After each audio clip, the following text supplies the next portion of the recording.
내가 이제 하버드에 들어왔구나. 이제 되게 설렘 마음에 오리엔테이션에 갔는데 이제 교수님 한 분이 여기서 내가 하버드 올 줄 알았던 사람 손들어 이랬더니 정말 반 이상이 손을 드는 거예요. 저는 거기에서 되게 깜짝 놀랐어요. 자신감이 엄청 이제 있는 거예요. 모든 걸 할 수 있다는, 나는 할 수 있다는. 안녕하세요. 지니 킴입니다. 저는 하버드에서 영유아 회복 탄력성을 공부하고 콜롬비아에서 유아교육, 유아 특수교육으로 이제 박사를 학위를 받고 맨하탄에서 한 15년간 선생님을 하고 또 실리콘밸리로 넘어와서 이제 학교에서 디렉터로 한 6년 정도 일하다가 이렇게 좋은 기회가 돼서 이번에 회복 탄력성의 힘이라는 책을 출간하게 됐습니다. 회복 탄력성이 높은 사람들의 특징을 제가 이제 책에서 5C라고 정리를 해봤는데, 이제 첫 번째는 character 해서 이제 그 사람이 가진 기질, 그 사람 자체를 이제 얘기를 해요.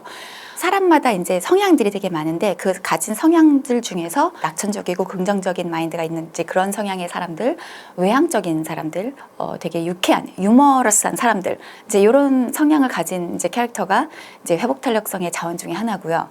이제 두 번째는 커뮤니케이션에서 소통 능력이 되게 이제 좋은 사람. 그래서 자기 자신을 잘 표현하고 자기 자신만 이제 표현하는 것이 아니라 그 타인도 타인의 이야기를 듣고 타인의 입장을 공감하고 그래서 서로 소통이 되는, 그래서 그런 의미의 이제 커뮤니케이션, 그래서 소통 능력이 좋은 사람 두 번째고요.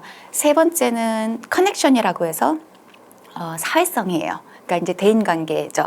그래서 주변에 되게 사람들과 인맥을 잘 돈독하게 잘 지내고 그렇게 단단한 관계를 갖고 있는 커넥션이 이제 세 번째고요.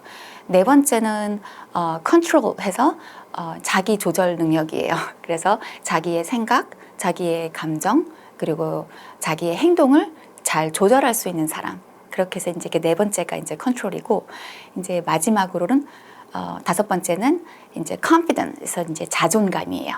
그래서 자기 자신을 잘 알고 자기 자신을 사랑하고 그래서 되게 자신이 있는 그런 이제 자존감이 다섯 번째. 그래서 이렇게 다섯 가지가 회복 탄력성의 자원이라고 말할 수 있어요. 이 회복 탄력성이라는 게 꼭 환경이, 내 환경이 되게 좋다고, 좋은 거 좋고, 뭐 환경이 좀 안 좋다고 이렇게 안 좋은 건 또 아니에요. 그러니까 저는 이제 아무래도 학교에서 오랜 이제 아이들을 많이 만나다 보니 한부모 가정이라든지 아니면은 재정적으로 좀 되게 좀 결핍하다든지 이제 그런 환경에 있는 아이들도 많이 봤는데, 꼭 그런 환경이라고 아이들이 되게 항상 다 힘들어하는 아이들이 아니에요. 어떤 아이는 그런 환경을 탓하고 그런 부모를 탓하고 친구들과도 원만하게 지내지 못하고 되게 힘들어하는 아이가 있는 반면에, 또 어떤 아이는 아빠가 이제 뭐 감옥을 가고 이제 할머니랑 이렇게 자라는데도 그 아이는 항상 너무 이렇게 웃고 행복한 거예요. 이렇게 되게 밝고 친구들하고 잘 지내고. 그래서 이제 하루는 정말 먹는 걸 좋아하는 아이였는데 그 따뜻한 이제 음식을 식판에 받아오는데 그걸 엎었어요. 엎고 근데 그게 마지막이라서 더 이상 이제 따뜻한 음식이 없었거든요. 그래서 되게 속상할 법도 한데 그냥 그러고 이제 툴툴 털고 일어나서 이제 자기 자리로 오더니 친구들한테, 얘들아, 내가 식판을 쏟아서 먹을 점심이 없네? 나 나눠줄 친구 있니? 뭐 누가 나랑 점심 같이 먹을래? 나눠줄래? 이랬더니 여기저기서 친구들이 이렇게 다 이렇게 한 숟갈 한 숟갈 이렇게 덜어주는 거예요. 그래서 이 친구가 막 나중에는 하하 그러면서 나 오늘 식판 쏟은 거 완전 럭키하다고. 그래서 내가 진짜 맛있는 거 다 먹어본다고. 그래서 되게 유쾌하게 넘어가는 거예요.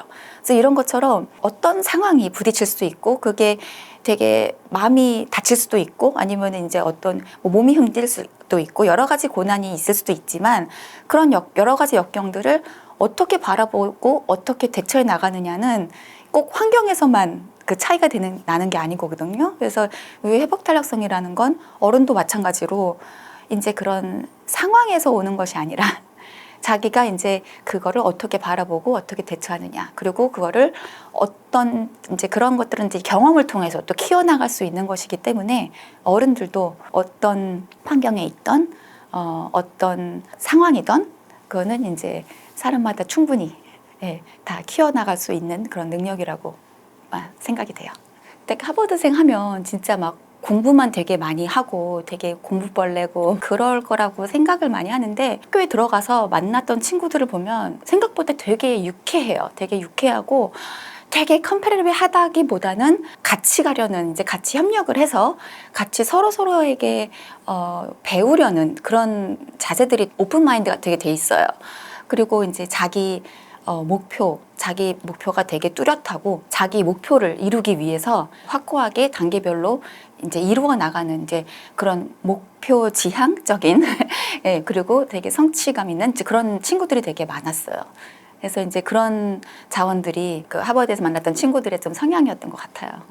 처음에 갔는데 그 오리엔테이션이 있었어요. 오리엔테이션이 있었는데 이게 이제 첫날 저도 되게 얼마나 이렇게 설레고, 내가 이제 하버드에 들어왔구나. 이제 되게 설렌 마음에, 난 진짜 너무 운이 좋았고, 내가 어떻게 여기 왔지? 그래서 이제 감개무량하고, 이제 이런 자세로 이제 오리엔테이션에 갔는데, 거기에서 이제 이제 교수님 한 분이 여기서 뭐 내가 하버드 올 줄 알았던 사람 손들어 이랬더니 정말 반 이상이 손을 드는 거예요.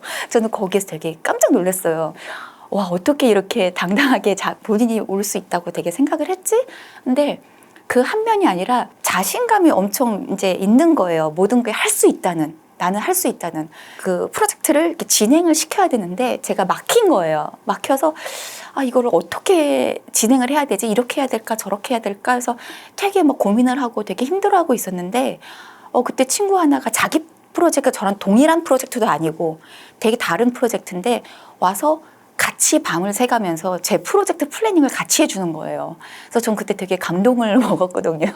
되게 자기 것도 있는데 어떻게 내 거를 같이 이렇게 해서 내가 너무 고마워서 야, 근데 네 것도 있는데 어떻게 너 나랑 같이 밤을 새면서 내 프로젝트에 이렇게 매달려 있니? 이랬더니 나도 배우는 거야 지금. 그러니까 나는 내 거는 다른 방법론이지만 난 네 거 같이 옆에서 하면서 나도 지금 배우는 중이야 이러는 거예요. 그래서 나도 도우면서 나도 같이 잘하고 있다는 그런 자세가 있더라고요. 그래서 그런 면에서 되게 놀랐었고, 회복 탄력성이라는 걸 요즘 되게 많이 어찌 보면 유행이라고 할까요? 많이들 좀 관심이 있어 하시는 것 같아요. 근데 정말 이 회복 탄력성이라는 거는 정말 중요한 우리 인생에서 없으면 안 되는 스킬이고, 다행인 것은 이 회복 탄력성은 누구에게나 다 잠재되어 있어요. 근데 다 잠재되어 있는데 다만 이 잠재되어 있는 회복 탄력성을 깨워서 내 삶과 이렇게 연결시키는 거는 다 이제 꾸준한 연습과 노력이 필요해요. 그래서 아까 5가지 자원들 제가 얘기를 했잖아요. 근데 누구나 가지고 있는 기질이 다르기 때문에, 본성이 다르기 때문에 또 같은 사람이라도 어떨 때는 내가 되게 단단하다가도 어떨 때는 또 되게 나약해질 때가 있어요. 그래서 이게 되게 올라갔다 내려갔다 하거든요. 솔직히 사람은 다 인생을 살다 보면. 그렇기 때문에 이 회복 탄력성 자원이 어떤 것들이 있는지를 일단 인지하는 것만으로도, 또 이런 것을 어떻게 계속 꾸준히 끄집어내서 연습을 하고 꾸준히 경험을 통해서 쌓아가다 보면은 어느 순간 이제 이게 좀 더 쉽게 내 삶과 끄집어내서 연결을 하며 살다 보면은 그 하루하루 일상들이 좀 더 이렇게 행복하게, 좀 더 쉽게 지내질 수 있을 것 같아요. 그럼 이런 사소한 하루하루, 그런 사소한 이런 행복한 일상들이 쌓이다 보면 이제 행복한 사람으로 행복한 이제 삶을 살 수 있다고 저는 생각을 해요. 내가 자존감이 좀 없는 것 같다, 이제 이런 성인도 충분히 아직도 키울 수 있다고 생각을 해요. 이런 3H를 선물해주는 사람들과 같이 있으면 되게 좋아요. Gift of hearts, gift of hands, gift of head, 이렇게 3가지인데, 머리가 주는 선물, 그 다음에 이제 가슴이 주는 선물, 손이 주는 선물, 이제 한국말로 직역을 하자면 이건데, 이런 도움을 줄 수 있는 사람이 옆에 있다면 나의 자존감, 내 자신을 더 믿을 수 있게 되는 거고, 회복 탄력성을 키우는 방법을 이제 쉽게 기억을 하시라고 단순하게 이제 A, B, C로 이제 정리를 한번 해봤는데요. A는 appreciate 해서 이제 감사하기 이거고, 2번째는 believe예요. 그래서 believe yourself, 자신을 믿는. 그래서 그게 이제 confidence랑 연결이 되고, 3번째는 C 해서 control, 그래서 자기를 조절하는 이제 방법이에요. 그래서 이제 ABC로 나눴는데, 첫 번째 이제 appreciate, 감사하기. 이제 감사하는 것을 어떻게 키우냐, 그 감사함을 배워야 되나 하고 이렇게 의구심이 있을 수 있을 것 같아요. 왜냐하면 감사라는 거는 자연스럽게 그냥 본인이 스스로 느끼는 거니까 이거를 굳이 배워야 할까? 이거를 왜 연습을 해야 될까? 뭐 이렇게 생각하실 수도 있는데, 감사라는 거는 계속 생각을 해보면서 연습을 하게 되면 이게 좀 습관화가 되고요. 이걸 습관적으로 감사를 하게 되면 사람이 보다 긍정적으로 바뀌어요. 그러면 사람이 긍정적으로 바뀌면 모든 것을 보는 시각이 달라지는 거죠. 그래서 이제 감사함을 생각하다 보면 이제 내 감정에 또 이제 주의를 기울이게 되고요. 그래서 자기 감정을 더 인지를 더 잘할 수 있게 되는 거죠. 보통 자기 자신을 리플렉을 잘 안 하는데, 그래서 감사를 찾으려고 리플렉을 하다 보면은 그 과정 안에서 내 주변에 어떤 특정한 어떤 것들이 나에게 기쁨을 주는지를 알게 되고 발견을 하게 되는 거예요. 그러다 보니 하루하루가 조금 더 행복하게 좀 기분 좋게 지낼 수 있게 되는 거죠. 그래서 이런 것들이 회복 탄력성의 이제 원천이 되는 거예요. 그래서 이제 감사하기를 이제 제 책에서는 이제 뭐 감사 일기를 쓰는 거, 아니면 이제 아이들 같은 경우는 일기 이제 글을 못 쓰는 경우는 이제 감사 박스를 만들어서 감사함의 추억 같은 것들을 뭐 사진을 박스에 넣기도 하고, 이러면서 약간 감사를 리추얼로 만드는 습관을 형성하기 위해서 이제 그런 얘기를 했던 건데, 어른들도 마찬가지로 항상 일상에서 조그만 것에 아주 작은 것에 감사를 찾다 보면 이제 삶의 태도로 연결이 될 수가 있다고 봐요. 욕구 지연이 감사함을 키울 수 있다고 말한 이유는, 일단 사람들은요 그 소유의 본능이 있어요. 다 어린아이든 뭐 어른이든 다들 뭐 이게 갖고 싶고 저게 갖고 싶고, 이거 가졌을 때 행복감을 느끼죠. 내가 원했던 거를 가졌으니까 그게 이제 풀어졌잖아요. 나의 소유 본능이. 그거를 못 가졌을 때는 반대로 힘들잖아요. 그런 상황이. 이제 예를 들었던 게 뭐냐면, 뭐 드레스가 너무 이쁜 거예요. 이뻐서 이제 갑자기 산단 말이에요. 충동적으로. 샀으니까 되게 좋고, 뭐 한 번 입어서 되게 좋겠죠. 근데 이게 또 이제 몇 주 지나고 몇 달 지나면요, 이 비슷한 옷이 또 있어요, 옷장에. 이게 순간 이게 충동적이었던 거거든요. 그런 거를 욕구 지연을 함으로써, 아, 이거는 딱 봤을 때 내가 이게 지금 충동적인 거지, 내가 지금 이게 필요한 게 아니야. 이런 시선을 약간 이제 바라본다면, 그래서 이제 나중에 지나가다 보면은, 아, 그래, 뭐 생각해 보니까 딱히 내가 그 드레스가 필요했던 건 아니야. 뭐 다른 것도 이것도 있는데, 이제 이렇게 되는 거거든요. 그래서 이 욕구를 지연을 하다 보면 이제 내가 일단은 가진 것에, 내 현재 가진 것에 대해 좀 더 바라볼 수 있게 되고, 내 현재 가진 것에 대해 감사함을 좀 더 느낄 수 있게 돼요. 아까 전에 얘기했던 그 감사 요법처럼 계속 이제 감사함을 찾는 거를 습관하다 보면은 내 현재에 되게 포커스를 하다 보면 이 감사함이 되게 습관화가 되잖아요. 욕구 지연도 마찬가지로 이 감사함과 같이 연결이 되는 거죠. 이 욕구를 지연함으로써 충동성이라는 것도 깨닫게 됐고, 나는 이제 이걸 아니더라도 내가 가진 게 이만큼이 있는데 내가 이런 거를 이룰 수가 있는데 내 주변에 있는 게 얼마나 감사한가, 이렇게 연결될 수 있을 것 같아요.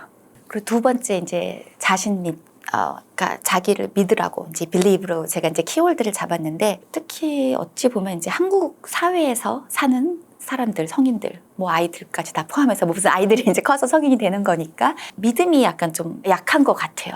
왜냐면 이제 아무래도 사회가 어릴 적부터 되게 막 등급이 나뉘어지고, 뭐 학원이다, 뭐 아니면 이제 학교에서도 뭐 등수, 뭐 이제 이런 식으로 너무 넘버에, 숫자에 그걸로 이제 사람이 분류가 되고 등급이 나뉘어지다 보니까 그 숫자에 내가 연연을 하게 되고, 그 숫자에 안 들어가면, 그 등급에 안 들어가면 나는 패배자가 된 것 같고, 등급에 들기 위해서 너무 악착같이 정말 열심히 노력을 했는데도 불구하고 그 결과가 또 좋지 않게 나올 때도 있어요, 물론.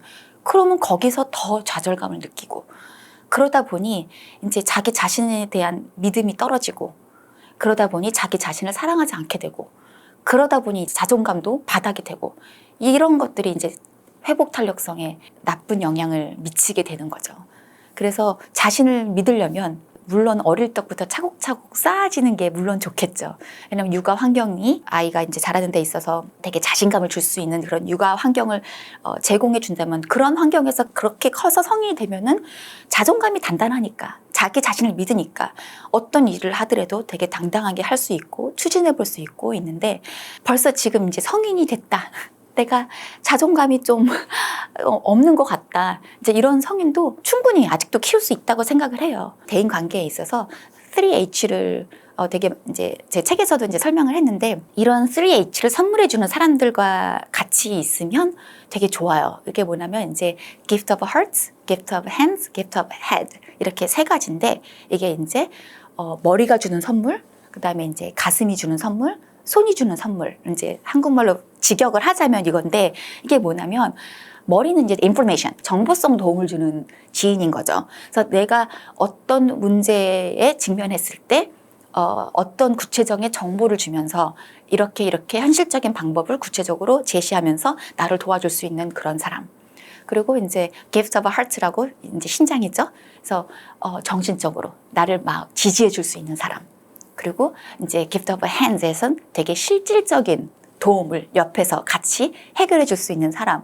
그래서 이런 도움을 줄 수 있는 사람이 옆에 있다면 나의 자존감 그리고 나도 내 자신을 더 믿을 수 있게 되는 거고 또 나 역시 타인에게 이런 도움을 줄 수 있는 사람이 된다면 되게 좋을 것 같아요. 세 번째는 이제 C에서 control, 조절, 자기 조절 능력이잖아요.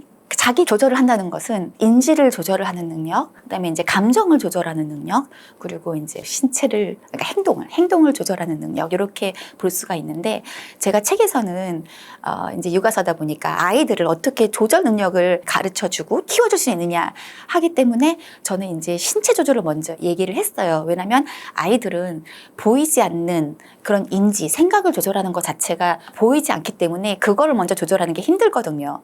그리고 뇌가 아직 다 발달되지 않은 상황이기 때문에 그래서 아이들은 딱 눈으로 볼 수 있는 신체를 조절을 함으로써 몸이 캄을 하면 감정도 생각도 또 조절을 할 수 있게 되는 거거든요. 책에서는 신체를 조절하고 생각을 조절하고 감정을 조절해라 이렇게 썼는데 어른 같은 경우는 다시 이제 반대로 처음부터 다시 시작해서 인지, 생각을 조절을 하고 이 감정이 조절이 되면 연결돼서 행동까지 조절할 수가 있게 되는 거예요.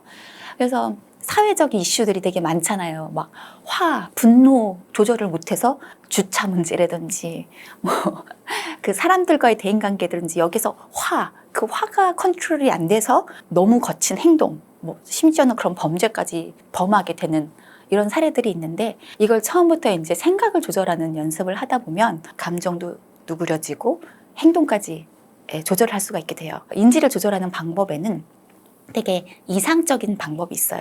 영어로 ideal 이건데 이제 identify 이래서 문제점을 찾는 거예요.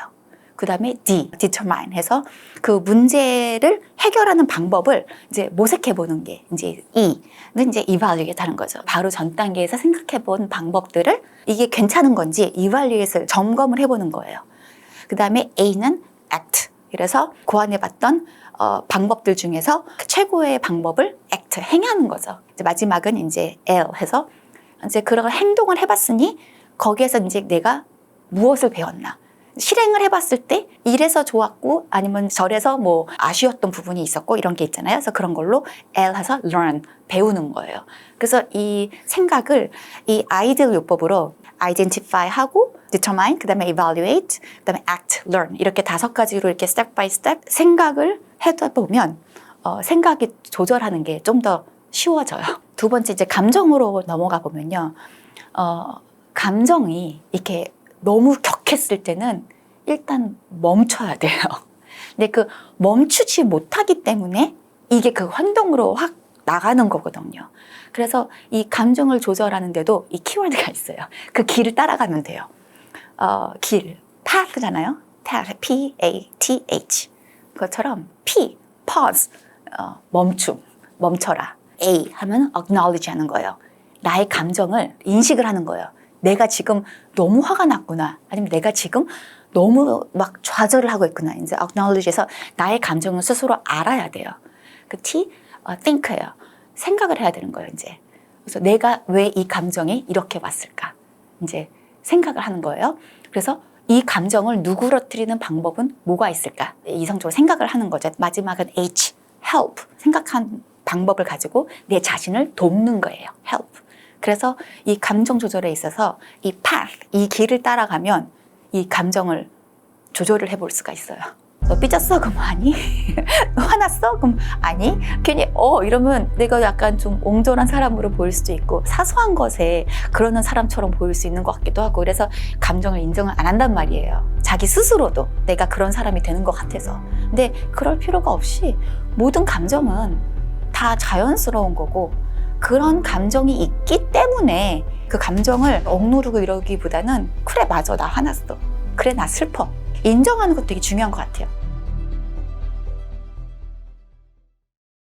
5가지 그 감정에 대한 단계를 말씀드리자면, 첫 번째는 제 감정을 알기, 두 번째는 감정을 이제 인식하기, 그리고 세 번째는 그 감정과 그 원인, 그 감정이 들었는지 그 원인과 연결하기, 그리고 네 번째는 그 감정을 받아들이는 거, 다섯 번째는 그래서 그 감정을 표현하는 거. 그래서 이렇게 5가지로 설명을 할 수가 있는데요.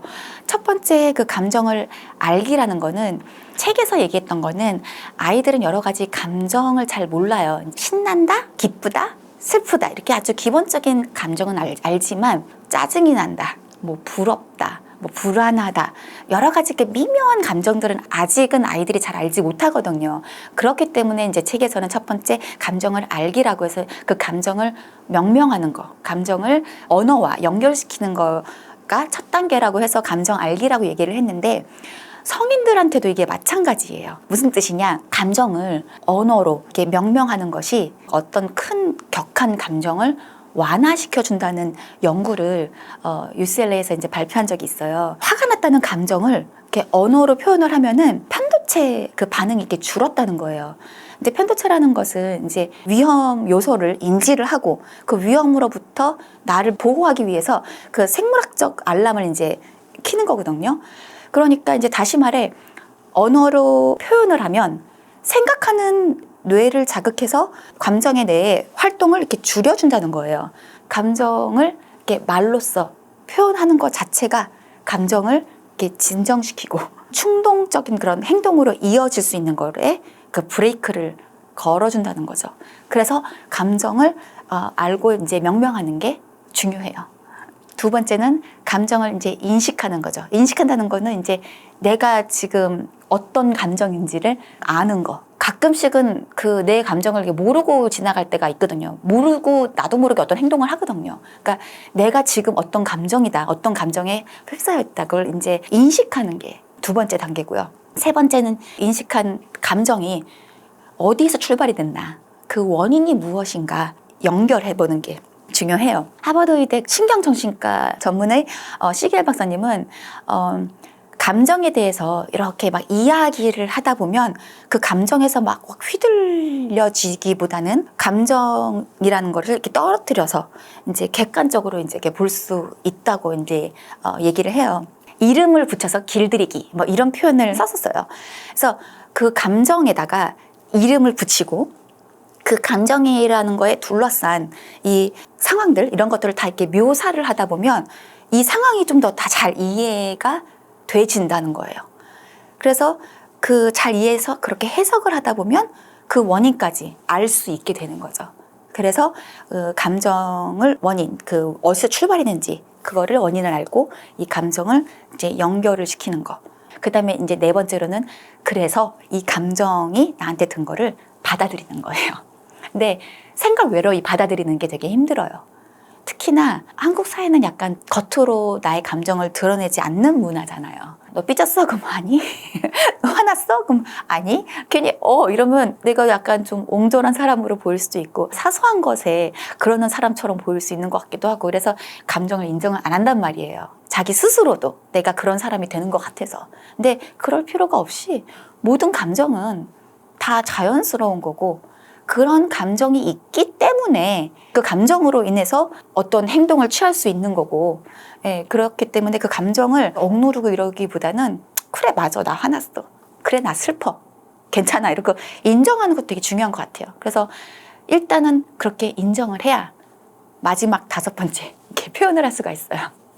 그래서 표현을 해야 상대방도 알 수 있는 거고 오해 소지도 없어지는 거고, 그래야 또 이제 대인관계에 있어서 좀 더 소통이 잘 되고 원활하게 지낼 수 있는 거고.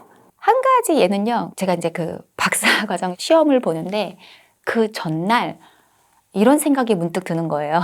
어떤 차가 나를 쳤으면 좋겠다.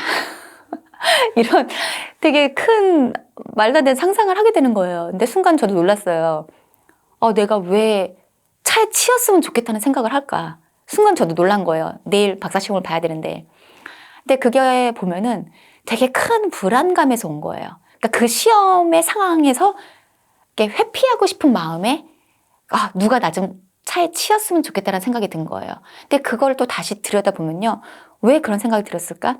그냥 내가 회피하고 안 봐버리면 되는데 또 그거는 또 자존심이 상하는 거예요. 내가 회피한 거니까. 내가 이 시험을 포기한 거니까. 근데 내가 포기한 거는 되기는 싫은 거고 어디에다가 탓을 두고 싶은데 그거를 전이를 하기 위해서 어떤 차가 나를 치워주면 나는 교통사고가 나서 이 시험을 안 보게 된 거잖아요. 그러니까 그런 핑계가 된 거잖아요. 그런 압박감, 그런 불안감에 차가 나를 쳤으면 좋겠다는 그런 망상을 하게 되더라고요. 그래서 순간 정신을 차리고 내가 이러면 안 되지. 내가 왜 이런 상상을 했을까? 생각을 하기 시작했어요. 그러면 내가 이 압박감, 불안감이 그럼 왜 생긴 걸까? 내가 생각을 해봤어요. 생각을 해봤더니 내가 박사 시험을 망쳤다고 생각을 해보자. 망치면 그럼 박사에서 떨어진 거야. 그러면 그냥 이제 학교에서 나오면 되는 거야. 근데 그랬을 때 왜 내가 불안한 걸까 생각해봤더니 우리 엄마가 실망을 하겠구나. 저도 이제 장녀다 보니까 우리 엄마가 나에 대한 기대치가 되게 높은데 나는 우리 엄마의 자랑인데 내가 여기서 실패를 하면 더 이상 나는 우리 엄마의 자랑거리가 아니고 우리 엄마를 실망시키고 또 내 자존심도 하락이 되고 나는 또 이런 사람이라 되고 그런 거에서 오는 압박감, 불안감이었구나. 그러면은 이제 또 가정을 하는 거예요. 그래서 떨어졌다고 생각을 해보자. 계속 생각을 해보는 거예요. 떨어졌을 경우 어떤 일이 벌어지느냐. 물론 엄마도 속상은 하겠지만 그렇다고 엄마가 나를 안 믿어? 우리 엄마는 나를 다시 계속 그럼에도 불구하고 사랑할 것이고 그렇다고 내가 변하나? 내가 박사를 떨어졌다고 내가 변하는 건 아니잖아요. 물론 내가 지금 그런 콜롬비아 박사 과정에서 떨어졌다는 오점이 있겠지만 그렇다고 내 인생은 끝인가? 아니잖아요. 모든 사람이 다 박사가 필요한 건 아니잖아요. 그럼 나는 석사만 가지고 다른 일을 할 수 있는 거야. 굳이 박사는 나의 어쩌면 욕심이었을지도 몰라. 그냥 박사 없이 그냥 석사 가지고 나는 다른 일을 내가 하고 싶은 일을 할 수도 있는 거잖아. 또 이렇게 생각을 해보니까 또 꼭 필요가 있는 게 아니더라고요. 그리고 박사라는 거를 계속 아쉬운 감이 있다면 나중에 또 재도전하면 되잖아. 꼭 콜롬비아가 아니더라도 그럼 다른 학교를 또 재도전해볼 수도 있는 거잖아. 이런 결과를 초래했을 때 이런 상황이 벌어질 거고 이런 식으로 생각을 하다 보니까 그래. 그렇게 내가 불안에 떨면서 이거에 목맬 필요가 없겠다. 그냥 내가 지금 1년 동안 공부를 했고 박사 과정 시험은 그걸 이제 거르는 과정이니까 내가 여기서 지금 박사 과정 시험에서 떨어지면은 내가 그만큼 그릇이 준비가 안 됐다는 거고 그러면 내가 그만큼 그릇이 될 만큼 다시 준비를 해보면 되는 거고 생각을 하다 보니까 생각의 관점이 바뀌어버리고요. 그러다 보니까 좀 그 불안한 마음이 확 놓여지더라고요. 그 다음날 가서 이제 박사 시험을 잘 치렀어요. 또 붙었네요. 그러니까 괜히 걱정을 한 거예요. 생각을 하다 보면은 반전 포인트가 항상 있어요. 그를 긍정적으로 바꿀 포인트가 꼭 있어요. 그래서 그거를 긍정적으로 생각 한번 해보면요. 모든 게 다 나쁜 건 없거든요. 어디에서든 긍정 포인트는 찾을 수 있거든요. 그런 식으로 저는 그런 상황을 빠져나왔고 항상 매사에 동기가 되는 가볍게 동기가 되는 거는 이거 뒤에는 나를 위한 외적 보상 여행을 떠날 거야. 이런 거 저는 항상 세워요. 그래서 정말 힘든 약간 목표가 있다면 저는 항상 그 힘든 목표 뒤에 저한테 상을 줘요. 사람마다 물론 다르겠지만 저 같은 경우는 이제 사람들을 되게 좋아하고 여행을 되게 좋아해요. 친구들과의 모임. 저는 사람들과의 만남에 대해서 그 에너지를 얻는 스타일이거든요. 모임을 한다. 여행을 간다. 이런 식으로 그런 큰 외적 보상을 목표 뒤에 세워놔요. 그래서 이것도 좀 도움이 되는 것 같아요. 저는 인생에서 가장 중요한 거는 나의 삶을 바라보는 긍정적인 그런 태도라고 봐요. 살다 보면은 꼭 쉬운 길만 있는 것도 아니고 어려운 길을 헤쳐나가야 되는 일이 상황이 되게 많고 또 내가 지금 정신적으로 되게 단단할 때 어떤 이제 역경이 찾아온다면 좀 더 쉽게 헤어나올 수 있겠지만 고난이나 역경 이런 것들 준비된 상황이 오는 게 아니거든요. 내가 조금 단단할 때 올 수도 있지만 내가 되게 연약하고 내가 너무 정말 툭 치면 깨질 것처럼 정말 프레줄할 때 올 수도 있는 거거든요. 그럴 때 내 삶을 대하는 태도가 긍정적인 삶의 태도를 바라본다면 나를 또 한 번 성장시키려고 이런 게 오나 보다. 아니면은 이 뒤에 더 큰 게 더 기다리고 있어서 지금 나한테 왔나 보다. 더 큰 진짜 대단한 게 올 거였는데 고작 요번엔 요만한 고난이 왔구나. 이 정도는 내가 감내할 수 있어. 뭐 이렇게 바라보다든지 긍정적인 삶의 태도가 또 중요하다고 좀 생각을 하고 나에 대한 믿음, 나에 대한 신뢰 이것도 되게 이제 큰 것 같아요. 왜냐면 나에 대한 신뢰가 없다면 그런 어려움이 찾아갔을 때 좌절하기 마련이거든요. 그리고 그 자기 신뢰가 없기 때문에 되게 힘든 거고 그거를 못 버텨서 그런 감정에 휩싸이게 되고 그 감정에 더 휩싸이게 되면은 나뿐만 아니라 나의 사랑하는 사람들한테까지 그게 영향을 미칠 수밖에 없는 거거든요. 그렇기 때문에 내 자신을 더 바라보는 이제 시간을 좀 갖고 내 자신을 좀 더 이해하는 시간을 갖다 보면 되돌아보다 보면 자기 이해를 할 수 있을 것 같고요. 살다 보면은 내 이해를 하면서 이렇게 살아가지지가 않잖아요. 일상이 너무 바쁘니까. 생각을 해보는 시간을 갖고 이렇게 되돌아보면서 이제 점검을 하게 되다 보면 자기가 지금 어떤 상태인지 내가 지금 어떤지를 좀 더 이렇게 인식하게 돼서 거기에 대한 나의 결정도 달라질 것이고 사람들한테 대하는 것도 달라질 것이고 대인 관계들이 더 돈독해질 것이고 내가 또 혼자서 헤어나지 못할 때 혼자서 되게 스트러글 할 때 나랑 연결된 지인들의 힘을 받아 난 또다시 거기서 앞으로 나아가 더 성장할 수 있는 사람이 될 수 있다고 생각을 해요.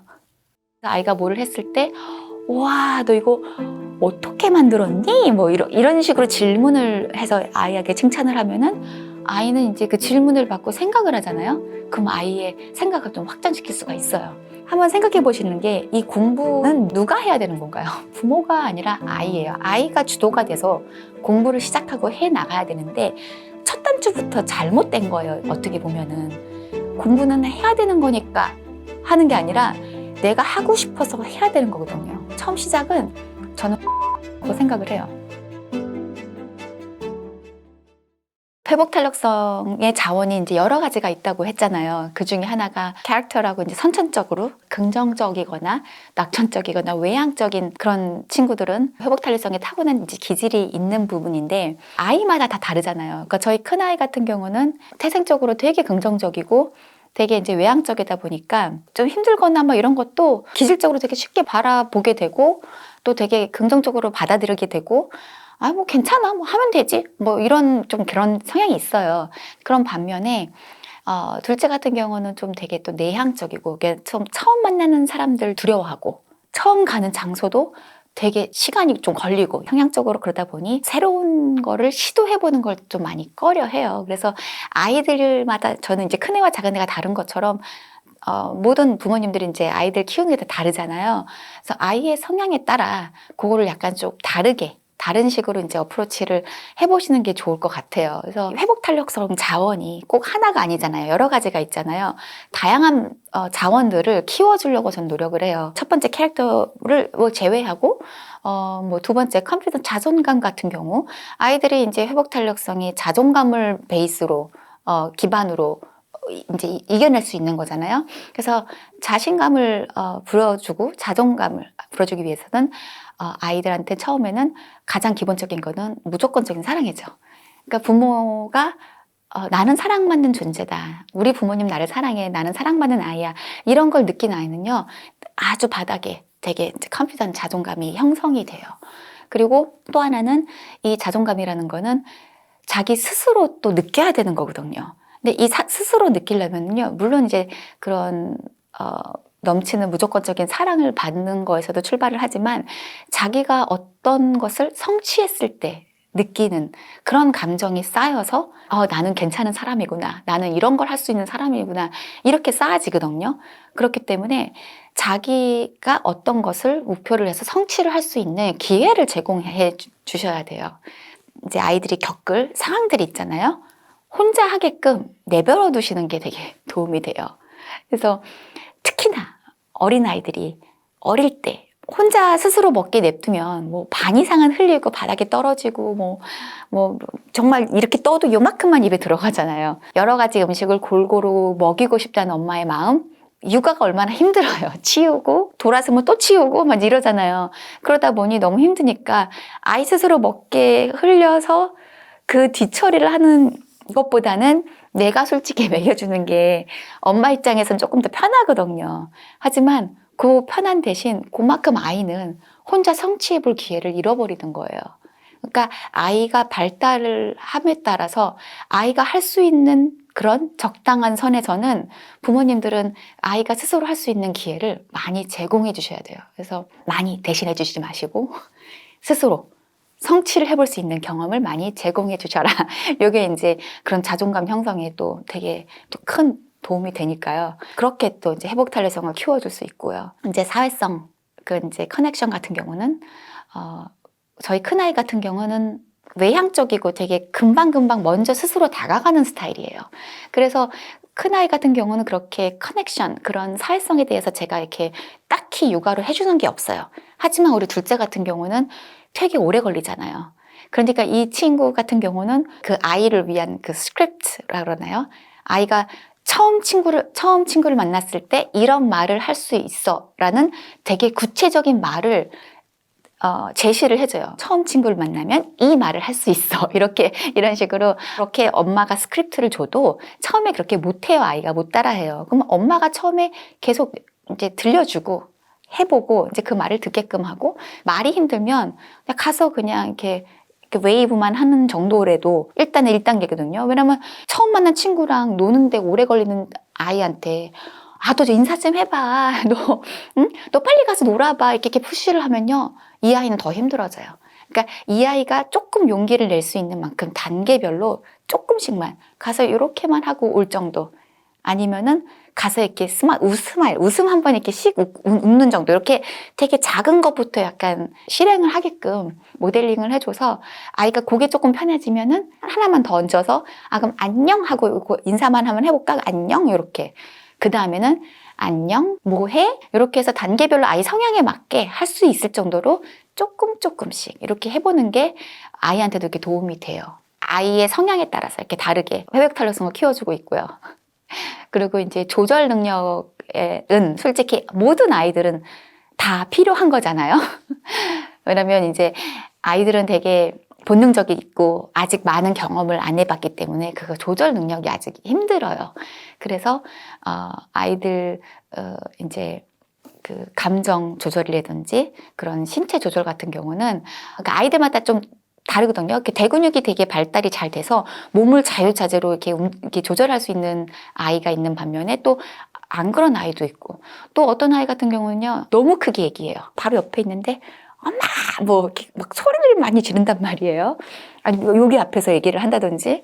그래서 이제 뭐 목소리 조절 같은 것도 아이랑 연습해 볼 수 있는 거예요. 그래서 이제 안 보이는 거잖아요. 감정이라든지 행동이라든지 목소리라든지. 그래서 키 개념은 이거를 시각화해서 구체화시켜서 아이들한테 보이게끔 해서 조절을 가르쳐 주는 게 되게 효과적이거든요. 목소리 같은 경우는 저는 이제 이게 숫자를 이렇게 레벨링을 해서 0번은 이제 목소리가 없는 뮤트 이거고 1번은 이제 뭐 보통 우리가 얘기하는 이렇게 대화하는 인도어 보이스라고 해서 대화하는 보통 목소리 뭐 이제 이런 식으로 2번은 이제 조금 큰 목소리 예를 들어 내가 수업 시간 앞에 나와서 발표를 해야 될 때 아니면은 놀이터에 나갔을 때 조곤조곤 얘기하면 안 되니까 좀 큰 소리를 얘기해야 되잖아요. 그래서 뭐 이제 숫자 2번은 좀 큰 소리를 얘기하고 뭐 숫자 3번 같은 경우는 발표를 해야 될 때 더 뒤에까지 소리가 들려야 되는 거잖아요. 그래서 그런 이제 좀 큰 소리.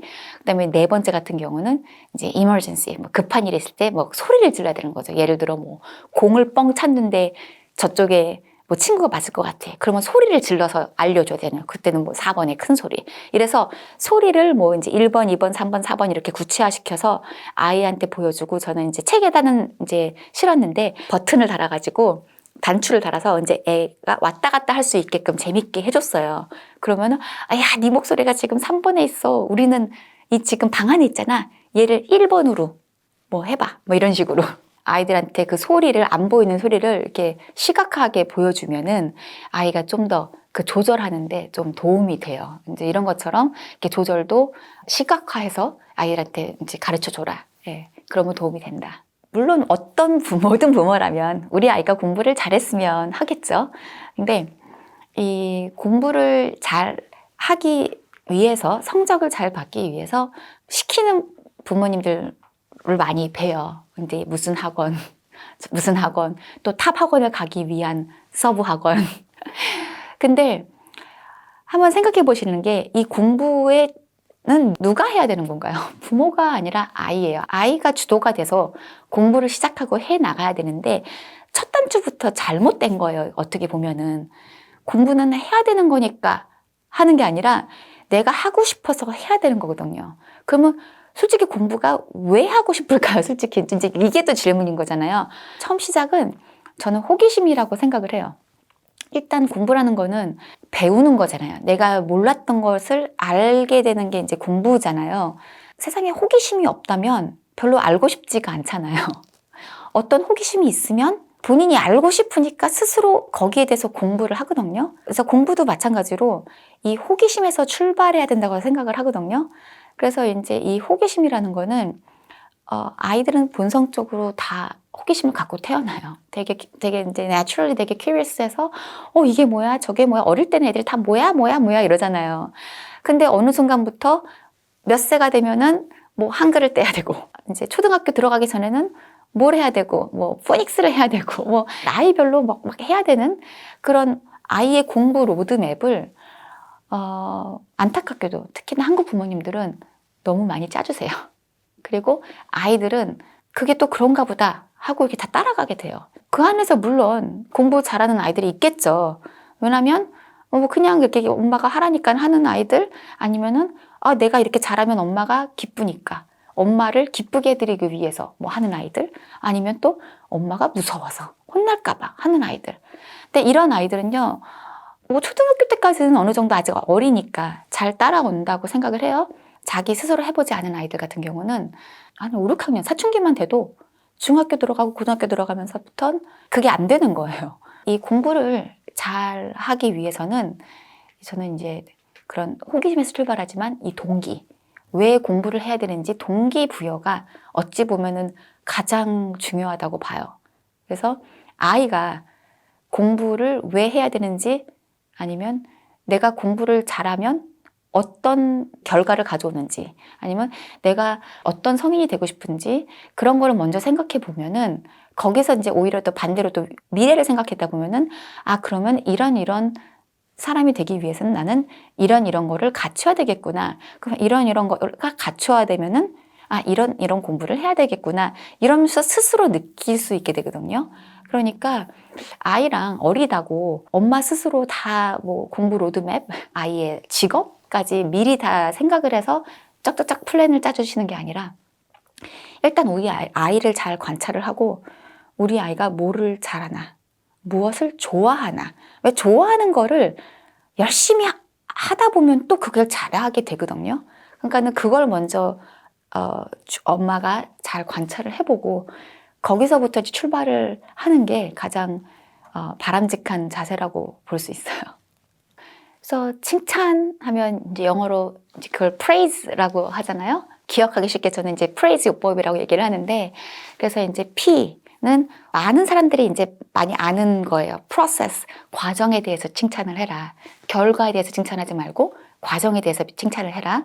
그리고 R는 reward예요. 보상을 이용한 칭찬이죠. 왜냐하면 이제 보상 없이는 솔직히 약간 보상의 원동력도 되잖아요.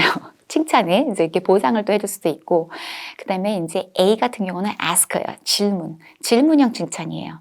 그래서 아이가 뭐를 했을 때, 와, 너 이거 어떻게 만들었니? 뭐 이런 식으로 질문을 해서 아이에게 칭찬을 하면은 아이는 이제 그 질문을 받고 생각을 하잖아요. 그럼 아이의 생각을 좀 확장시킬 수가 있어요. information. 정보성 칭찬이에요. 그러니까 그냥 막연하게 잘했다 뭐 이렇게 칭찬을 하면은 아이들은 솔직히 왜 잘했는지 몰라요. 그냥 잘했나 내가? 뭐 잘 모르거든요. 근데 여기에서는 information, 정보가 빠진 거예요. 그래서 예를 들어 네가 오늘 꽃을 그렸는데 꽃 모양이 진짜 같이 잘 그렸구나. 그러니까 이제 좀 이렇게 구체적인 정보를 주는 거죠. 색감을 여러 가지 알록달록하게 잘 썼구나. 뭐 이런 식으로 아이가 어떤 이제 뭐 자기 작품을 가져와서 이런 상황이 되게 많잖아요. 엄마 나 잘했지 이것 봐 이런 거. 이랬을 때 잘했어 이러고 끝나는 게 아니라 그 안에서 되게 좀 정확한 인포메이션을 아이한테 주면서 칭찬을 해주면 아이도 내가 이래서 잘했구나라는 거를 알게 되고 또 아이가 친구 거를 봤을 때, 뭐, 다른 어떤 작품을 봤을 때, 그 아이도 그렇게 구체적으로 보는 눈이 생겨요. 그래서 구체적으로, 이제 친구한테도 얘기도 해주고, 그래서 아이의 사고가 더 확장이 될 수 있는 또 인포메이션을 주는, 정보를 주는 칭찬이 그렇게 되게 중요를 하죠. 그리고 이제 S, 그다음에 sincere한 건데, 진심을 담아서 예, 그렇게 신시어하게 칭찬을 해주는 건데 왜 우리 엄마 되게 막 설거지하고 바빠 죽겠는데 옆에서 엄마 이것 좀 봐봐 이것 좀 봐봐 그러면 뭐 그래 잘했어 이러고 넘어가는 거 많잖아요. 애들 다 알아요. 엄마는 그래봤자 내 거 잘 보지도 않고 뭐 내 얘기도 잘 듣지도 않고 막 이렇게 칭찬을 한다고 할 수 있을 때 아이한테 이제 칭찬을 할 때는 정말 아이를 눈을 맞추고 만약 이야기를 하는 거라면 이야기를 경청해서 듣고 칭찬을 해주거나 아니면 아이가 뭐를 보여주고 싶어서 이제 뭐 보여줬을 때는 정말 시간을 갖고 진짜 그거를 보면서 그렇게 칭찬을 해주는 그런 신시어한 칭찬이 필요하고 마지막 E는 encourage에서 용기를 주는 칭찬이에요. 그러니까 이제 아이가 봤을 때 약간 좀 노력을 했음에도 불구하고 자기가 원하는 만큼의 결과가 안 나올 때 실망하고 좀 이러잖아요. 하지만 분명히 아이가 노력하는 거는 칭찬을 받아야 마땅한 거거든요. 근데 이제 결과가 안타깝게 나왔잖아요. 하지만 이제 용기를 주는, 그럴 때 용기를 주는 칭찬을 해주는 거죠. 이제 엄마가 너 노력한 거 다 안다. 뭐 이제 너무 너의 그런 과정을 엄마는 정말 응원해. 뭐 이런 식으로 해서 응원을 이제 막 해줄 수 있는. 근데 무조건 그냥 잘했어. 그 응원해. 이제 이러고만 끝나는 게 아니라 아이의 마음도 약간 헤아려 주는 거죠. 네가 좀 그래서 안타까웠겠다. 하지만 괜찮아. 이래서 우리가 너가 지금 배운 게 있잖니. 뭘 배웠니? 요번엔 이랬기 때문에 다음엔 네가 그러면은 어떻게 해보면 좋겠니? 다른 방법을 이제 고안해 볼 수 있었잖아. 이런 식으로 약간 이제 용기를 주는 칭찬을 해준다면 아이의 회복 탄력성은 또 이제 더 발휘를 하게 되는 거겠죠. 그래서 칭찬을 할 때 이 프레이즈를 기억해 주시면 회복 탄력성도 같이 커갈 수 있을 것 같아요. 보상을 하면은 이제 뭐를 잘했을 때 뭐를 주고 이제 항상 이렇게 하다 보면은 이거 안 사줘? 뭐 그럼 나 안 해. 뭐 이거 안 해줘? 나 안 해. 이럴까봐 이제 부모님들이 약간 걱정을 하세요. 항상 보상을 줘야 되냐? 그럼 얼마큼 보상을 해줘야 되냐? 보통 외적 보상, 내적 보상 이렇게 많이 얘기를 하잖아요. 그래서 내적 보상을 되게 중요하다고 생각을 하지만 외적 보상은 좀 중요하다고 생각을 안 하고 좀 불안해 하시는 경우가 많죠. 근데 우리 어른들도 생각해 보잖아요. 우리 일을 하면 월급 받잖아요. 근데 그거 외적 보상이에요. 그렇잖아요? 근데 솔직히 사람은 그런 외적 보상이 없으면 솔직히 동기가 부여가 잘 안 돼요. 그래서 이제 그 외적 보상이 어느 정도 필요한데 그렇다고 이제 항상 외적 보상 무조건 좋습니다. 다 항상 주셔야 돼. 이런 뜻은 아니고요. 어느 정도 이 외적 보상을 현명하게 잘 활용해라 이런 뜻에서 드리는 말씀이에요. 그래서 외적 보상을 현명하게 잘 플래닝을 해서 아이한테 이제 자극을 주다 보면은 아이도 이제 이렇게 성취를 해서 이제 아니면 이제 그런 외적 보상을 받음으로써 되게 이제 뿌듯하잖아요. 근데 그 뿌듯함이 꼭 외적 보상을 받아서 뿌듯함이보다도 그 과정 안에서 나의 발전을 보고 예전엔 이랬는데 이랬다. 아니면 이만큼밖에 못했는데 요만큼 해왔다. 이런 자신도 알거든요, 아이들도. 그러면서 자기 스스로 내면적으로 되게 뿌듯하고 스스로 자기가 성장함을 알게 돼요. 그리고 내면적으로 되게 뿌듯함이 느끼거든요. 이게 내적 보상인데 그래서 이 외적 보상을 이제 시작으로 동기부여를 주시면서 아이가 내적 보상의 느낌을 쌓아가다 보면은 점점 아이가 본인의 내적 동기 때문에 내적 보상을 위해서 본인 스스로 하게끔 되거든요. 그래서 이 외적 보상을 잘 활용을 해서 조금씩 아이의 발달 연령에 맞춰서 활용을 하시면 충분히 이 보상 시스템을 잘 이끌어서 아이의 회복 탄력성을 이끌 수 있다고 생각이 돼요.